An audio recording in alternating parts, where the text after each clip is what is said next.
Whether it's a loaded Cossack like this or a dynamic Cossack like this, we're gonna break down how to get here. So the first place we need to start is by understanding there's two different kinds of Cossacks that we can do.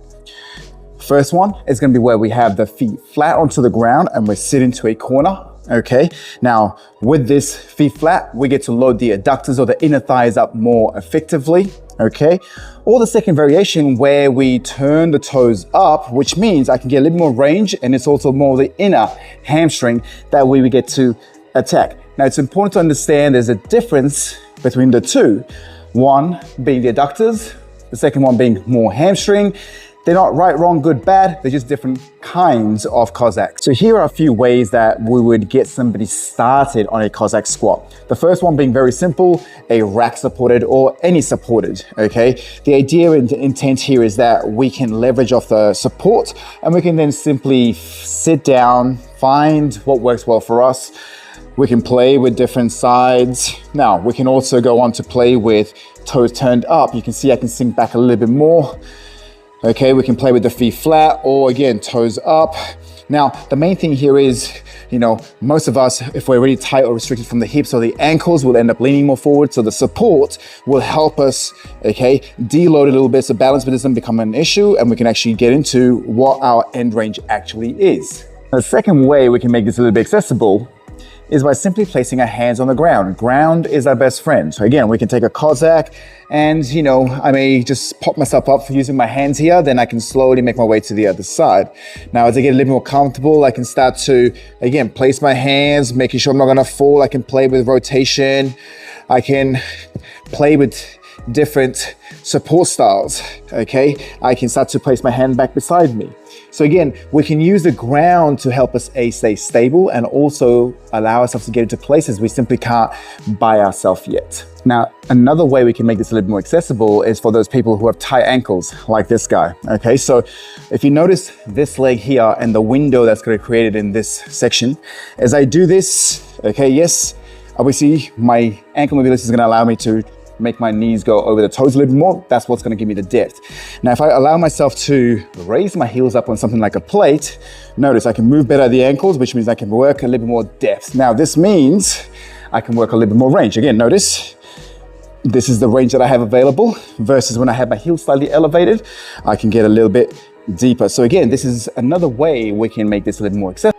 So here are 4 bodyweight variations that we absolutely love using. The first one, very simple one, we call it sliding Cossack. It's done on a spot. We're going to make sure our feet are flat. We're going to find a corner. We're going to sit. From here, we're going to slowly take a slide to the other side. Now, it's really important I squeeze my thighs on a straight leg to straighten that leg, okay? I'm going to slowly slide to the other side and squeeze, hold for a second. Now, if you're really tight, you may find yourself on the slide, you bring the hips up a little bit just so it's a little bit more comfortable. But the intent is to imagine your sit bones are being dragged along the ground and you're going to start to kind of load and find places you didn't know existed, okay? This is our sliding Cossack.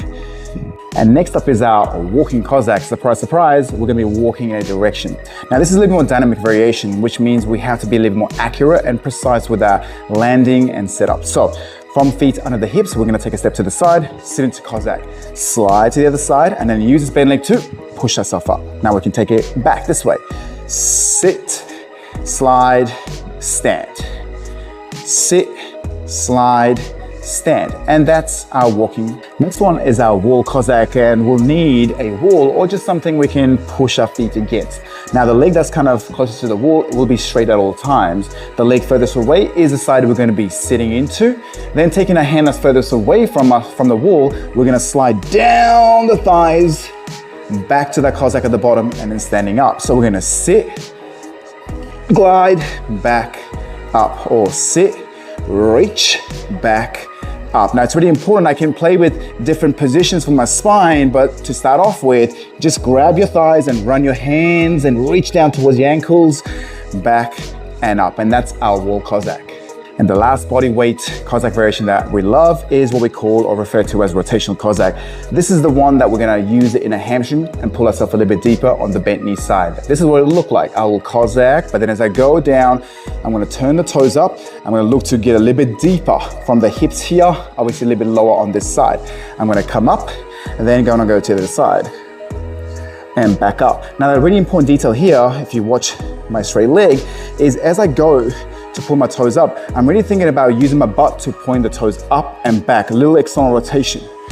I'm facing forward at all times though, okay? So on this side one more time, I'm gonna sit. As I do so, I'm gonna use the butt to boom, pull the toes up and back. That's what's gonna give me the tolerance to get a little bit deeper and up. Now we move on to the loaded variations of Cossacks, starting off with a landmine setup, which is a personal favorite of mine because it's the nicest way to work a loaded Cossack in my experience. Okay, so we'll get from the hand position, okay, interlace those hands, okay, nice and firm.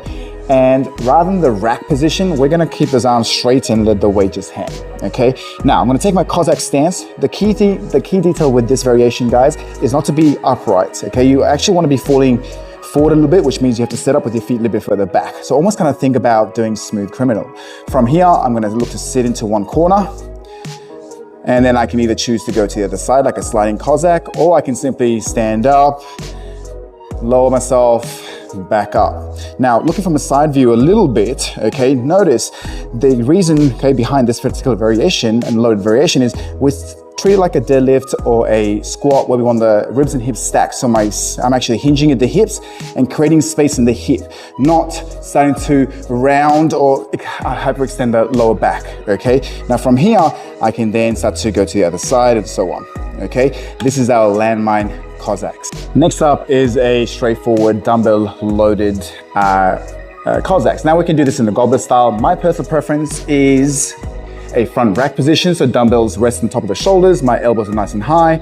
I take my normal Cossack stance. I'm gonna sit in this corner, keeping my elbows nice and high. Now notice I can keep my feet flat, so I'm loading my adductors up, okay? I can also then choose to work my hamstring to work that extra range. The key thing here is understanding what and why you're choosing a variation when you load them. But this is a great way to start to actually load the Cossacks up. Last but not least, we have the Zerker style. Now, this is my personal favorite way to get heavy with the Cossack because of that front load, okay? Making sure grip is not a limiting factor, spine is not a limiting factor. I'm braced, I take my stance, and boom, I just come straight down. Now, this variation, like anything Zerker, will mean I have to have my core engaged. Obviously, I can work deep into my hips, load my ankle joints up, load my adductors up the way I'm doing, or in a hamstring, depending on which variation I'm working on, but Zerker Cossack is a great way to get loaded.